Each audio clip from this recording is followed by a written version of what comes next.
Hello மக்களே, ஒரு ஸ்வீட்டான பொங்கல், ஸ்வீட் பொங்கல் தான். அது ஸ்வீட் பொட்டேட்டோ வச்சு எப்படி செய்கிறது சிம்பிளான்னு பார்த்துடலாமா? அதுக்கு பார்த்திங்கன்னா நான் ஏற்கனவே வந்துட்டு பர்பிள் ஸ்வீட் பொட்டேட்டோ எனக்கு கிடச்சிது. உங்களுக்கு எந்த ஸ்வீட் பொட்டேட்டோ கிடச்சாலும் பரவாயில்ல.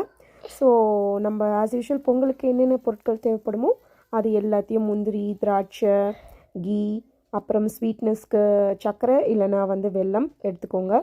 ஸ்வீட் பொட்டேட்டோவை அவிச்சு வச்சுக்கோங்க. அதுக்கு தேவையான அளவு பருப்பும் தனியாக நான் வேக வச்சு எடுத்து வச்சுட்டேன்.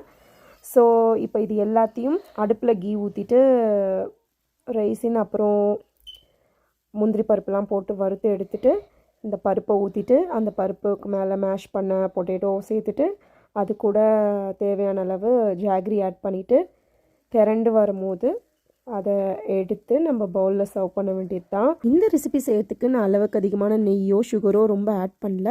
ரொம்பவே சிம்பிளாக அண்ட் சூப்பராக இருந்துச்சு. நீங்களும் ட்ரை பண்ணி பாருங்கள்.